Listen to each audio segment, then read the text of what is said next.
नमस्कार, बहुत बहुत स्वागत करते हैं आज के खास इंपॉर्टेंट वीडियो में। आज के इस वीडियो में मुखिया उप मुखिया की चुनाव और पद से हटाना, ये दोनों बातों की विस्तृत से चर्चा करेंगे। जैसे जनता चुनती है या फिर जैसे चुनाव होता है, वैसे पद से हटाना आसान है या फिर मुश्किल है, क्या है पूरी प्रक्रिया, साथ ही उप मुखिया की क्यों आवश्यकता पड़ी, उप मुखिया के कार्य के बारे में बात करेंगे, आखिर उप मुखिया क्यों होते हैं।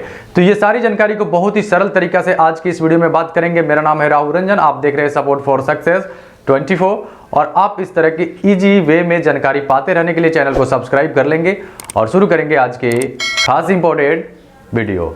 दोस्तों, पंचायती राज व्यवस्था एक स्थानीय स्वशासन है। यहाँ पे सारी चीज मिली हुई है, यानी कि विधायिका, कार्यपालिका, न्यायपालिका, ये सारी चीज आपके पंचायत में ही होते हैं।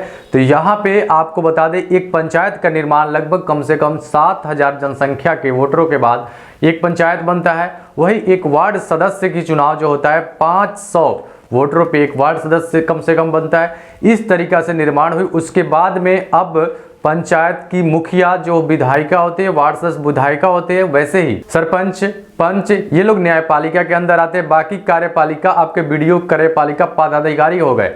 उसके बाद में पंचायत सचिव हो गए, वार्ड सचिव हो गए, ये सब कार्यपालिका के अंदर में है। ग्राम सेवक हो गए इत्यादि, जो भी सरकारी कर्मी हो गए, वो पंचायती स्तर की कार्यपालिका है। जैसे सेंट्रल गवर्नमेंट में जो लोग जॉब करते हैं वो केंद्र स्तर की कार्यपालिका है। बिहार सरकार में जो जॉब करते हैं बिहार स्तर की कार्यपालिका, स्टेट स्तर की कार्यपालिका है।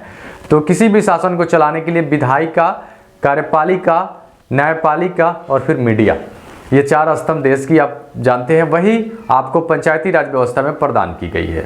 तो आइए अब यहाँ पे चुनाव की बात कर लेते हैं। मुखिया सीधे मतदान द्वारा चुने जाते हैं, परंतु उप मुखिया वार्ड सदस्यों द्वारा चुने जाते हैं। यानी आपके प्रत्येक 500 वोटरों पे जो वार्ड बना हुआ होता है, उसके जो सदस्य मेंबर चुने जाते हैं, वो लोग जाके अपने में से ही उप मुखिया को चुनते हैं। अब यहाँ पे उप मुखिया की चुनाव की कुछ कंडीशन है, उसकी भी चर्चा हम करेंगे, कैसे चुनाव होती है।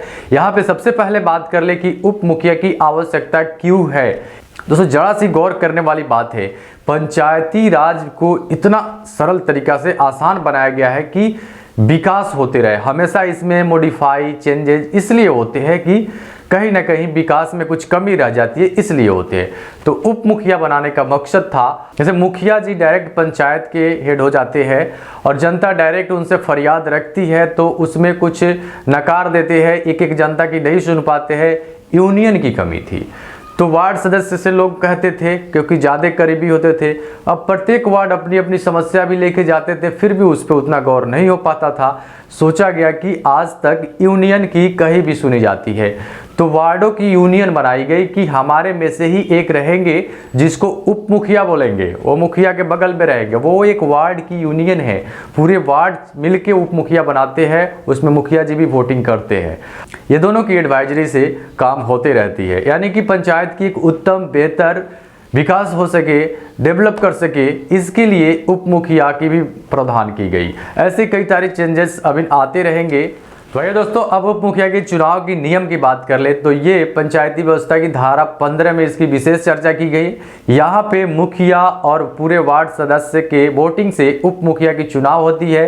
2-3 उप मुखिया उसी में से खड़े होते हैं, जिनकी विजयी होती है, अधिक वोट होती है, वो जीतते हैं। यदि 2 का मत बराबर हो जाता है या फिर किन्हीं का भी मत बराबर हो जाता है, इस स्थिति में ये बताया गया है कि लॉटरी द्वारा उनकी चुनाव होगी। लास्ट में जब बराबर वाले जो कैंडिडेट होंगे, उनकी लॉटरी के माध्यम से किसी एक को चुना जाएगा। अब यहाँ पे बात कर ले उप मुखिया का कार्य। तो मुखिया द्वारा सौंपा गया कार्य, यानी मुखिया चाहे तो जो जो कार्य उप मुखिया को सौंपेंगे वही काम उप मुखिया करेंगे। और दूसरी बात कि यदि मुखिया अनुपस्थित रहते हैं, उस स्थिति में उस कार्यालय में मुखिया जो पंचायत भवन होते हैं, वहाँ की पूरी कार्यभार को उप मुखिया ही संभालेंगे। वही दोस्तों, यहाँ तक तो आप समझ गए कि उप मुखिया की कोई विशेष कार्य नहीं आती है, वो बस वार्ड की एक यूनियन मेंबर होते हैं जो उप मुखिया बन जाते हैं और वार्ड की सुन के उप मुखिया से कहते हैं, सलाह देते हैं। विशेष कार्य जो मुखिया उनको सौंपेंगे वो कार्य को करेंगे। मुखिया की अनुपस्थिति में वो सारे कार्य को, जितनी भी कार्य मुखिया की होती है वो सारे की देखरेख उप मुखिया करेंगे। अब आइए पद से हटाने की बात कर ले तो दो तरीका से पद से, ये तो अपने मन से लोग पद छोड़ देते हैं जिसको बोलते हैं त्याग पत्र देना। तो दोस्तों यहाँ पे पद से हटाने की दो तरह की बात होती है। एक त्याग पत्र होता है, स्वयं से लोग अपना त्याग पत्र देके हट जाते हैं। धारा 18 में इसकी विशेष चर्चा की गई है। यदि मुखिया जी त्याग पत्र देते हैं, अपने जिला अधिकारी को जाके देना होता है, 7 दिन तक वापस नहीं लेते हैं तो फिर स्वीकार करके और फिर आगे की प्रावधान उपचुनाव के प्रावधान की जाती है। सेम उप मुखिया भी वैसे जिला अधिकारी को देंगे। नहीं स्वीकार किया जाएगा तो वहां के पुनः वार्डों को मिला के फिर से चुनाव कराएंगे। इस तरह की प्रावधान है धारा 18 में। अब यहाँ पे दोस्तों एक और बात होती है कि आप पद से हटा सकते हैं जिसको बोलते हैं अविश्वास प्रस्ताव लगाना। काफी लोगों का कमेंट था क्या नियम होता है अविश्वास प्रस्ताव लगाना, मुखिया जी को या फिर उप मुखिया को कैसे हटा सकते हैं, विशेष बात करेंगे। यहाँ पे दोस्तों सोचने की बात है कि कहा गया है जिसको जो बनाता है उसे ही बिगाड़ने का हक है। तो यहाँ पे मुखिया को पूरी जनता वोट दी होती है, तो कोई अदर लोग आके वहां पे यानी वार्ड लोग मिलके उनको नहीं हटा सकता है। यहाँ पे पूरी जनता की कम से कम 5वां हिस्सा की सहमति से एप्लीकेशन पे हस्ताक्षर के साथ पदाधिकारी के पास जाएगा तो स्वीकार करके आके वहां पे उपचुनाव के प्रावधान करके उनको पद से हटा दिया जाएगा, अविश्वास प्रस्ताव स्वीकार होगा। सेम उप मुखिया की बात करें तो उनको कौन बनाता है, तो पूरे वार्ड और मुखिया मिलकर वोटिंग के द्वारा बनाते हैं। तो इसमें भी कम से कम 1/3 हिस्सा यदि सहमत होके अपने हस्ताक्षर के साथ एप्लीकेशन देती है तो फिर उप मुखिया भी अविश्वास प्रस्ताव के साथ पद से हटेंगे और नए उप मुखिया का फिर से चुनाव होगा जो उन्हीं वार्डों में से बनेंगे और आगे जिलाधिकारी या फिर आपके जो पंचायत पदाधिकारी होते हैं वो आगे पूरी इसकी जांच करेंगे। पर दोस्तों इसमें कई सारे नियमावली है। बहुत लोगों का कमेंट था क्या ये आसान है या फिर मुश्किल है, तो यहाँ पे सुनिएगा गौर से। नियम के अनुसार आप इलेक्शन के 2 साल तक अविश्वास प्रस्ताव नहीं लगा सकते हैं और फिर समाप्ति के 6 महीना पहले तक आप अविश्वास प्रस्ताव नहीं लगा सकते। बीच के बचे समय में आप अविश्वास प्रस्ताव लगा सकते हैं और ये दोनों ही कंडीशन मुखिया और उप मुखिया दोनों पे लागू होती है। तो दोस्तों ये तो रही बात कि जनता मिलके जैसे चुनी वैसे हटा दी। अब दूसरी बात होती है कि अयोग्य साबित करके आपको विभाग द्वारा भी डायरेक्ट हटाया जाता है पद से। इसके लिए होता है आप यदि उस पद के लिए एकदम से अयोग्य हो जाते हैं, अर्थात कि आप मुखिया पद पे है, एकदम से आप किसी तरह की लापरवाही या फिर तरह तरह की आप भ्रष्टाचार फैलाने लगे बहुत ही तरीका से, तो कंप्लेन विभाग के पास गई, या फिर आप 6 महीने तक कहीं पे लुप्त रहे, कहीं गायब छुपे रहे। इस तरीके की बहुत सारी स्थितियों को देखते हुए एकदम से मान लिया जाता है कि आप एकदम से इस पद पे रह के अच्छा ना करके बुरा ही कर रहे हैं, तो आयोग डायरेक्ट आपको हटा सकती है, ऐसा भी प्रावधान है। और यहाँ पे आयोग जिन लोगों को हटाती है तो पुनः एक उपचुनाव कराया जाता है और उस उपचुनाव में ये लोग भाग नहीं ले सकते हैं।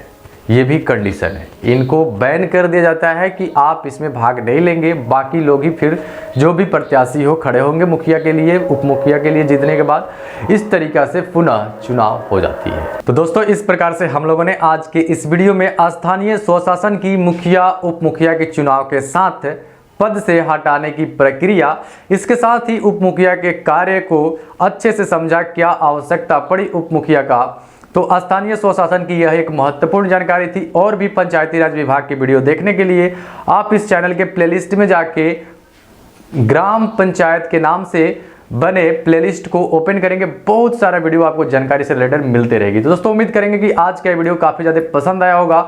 इस उम्मीद के साथ आप इस वीडियो को काफी ज्यादा शेयर करेंगे, लाइक करेंगे और फिर आपके साथ मिलेंगे एक अगली वीडियो में। तब तक ले लेंगे आज की इस वीडियो में विदा।